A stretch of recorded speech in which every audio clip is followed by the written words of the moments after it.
The concept of plastic-free, low-waste, or zero-waste living all have their nuances, but each shares a focus on waste prevention.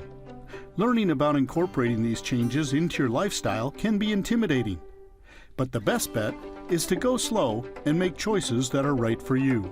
The concept of zero waste is to create a circular economy where products are designed with the end of their life in mind so they can continue to be reused or repurposed and never end up in a landfill.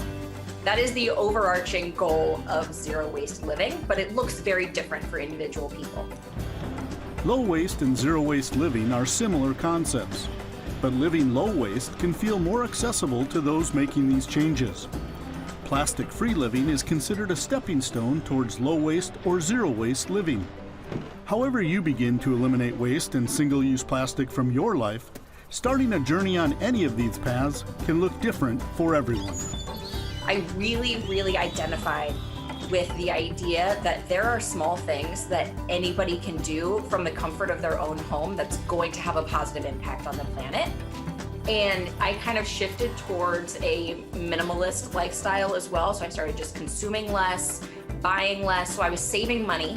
It streamlined my life in many ways. It helped me become more organized and eat healthier.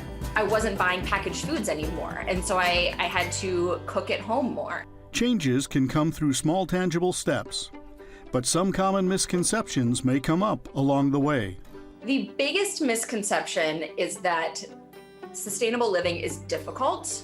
There are some things that are more difficult, but for the most part, it's really easy because if we think about where our trash is coming from, most of our trash is probably coming from the kitchen and from the bathroom. One of the easiest ways to reduce your waste is simply to look at what you're about to run out of. If you're almost out of shampoo, you can say, okay, I can either go to the grocery store and buy another plastic bottle of shampoo, or I can get a shampoo bar that is a solid bar of soap without any packaging, or I can get a refillable bottle of shampoo, or find a local refill shop that will refill bottles for me. Over time, as items slowly start to get switched out to a more sustainable alternative, these changes eventually start to become part of a routine. Getting started can be difficult because sometimes you just don't know where to start because there's so many different things. So I always tell people just start with a waste audit, and we have a template on our website for how to do a waste audit so that you can be more aware of what you're throwing away, and then just when you need to replace those things, look for a different alternative. One thing you can consider as part of a personal waste audit is to start keeping a week-long tally of the items you're throwing away. Let's say you discovered that you are throwing away 10 paper towels in a week or something like that, right? Then you know, like, okay, if I am throwing away 10 paper towels every week, then over a course of a year, that's over 500 paper towels. What can I do instead? And it really helps to personalize the journey because I always say there's no one way to go zero waste.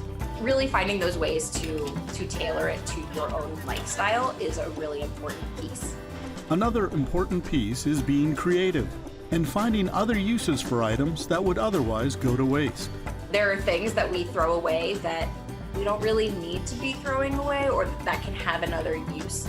I have some friends that make fun of me, but every time that we have like a holiday that is usually centered around like cookouts, like Labor Day, Memorial Day, I always tell people, don't throw out the bags that your hot dog buns came in, for example. You can use those as trash bags.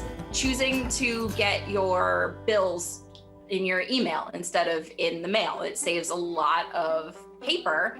The 6 R's of zero waste is a good guide for anyone starting a journey to reducing waste. The 6 R's are rethink, refuse, reduce, reuse, recycle, and rot or compost. The top one, rethink, is just being aware and asking questions, noticing something and saying, why is it being done this way? Can it be done differently? Can it be done better? Can it be done more efficiently? Can it be done with less waste?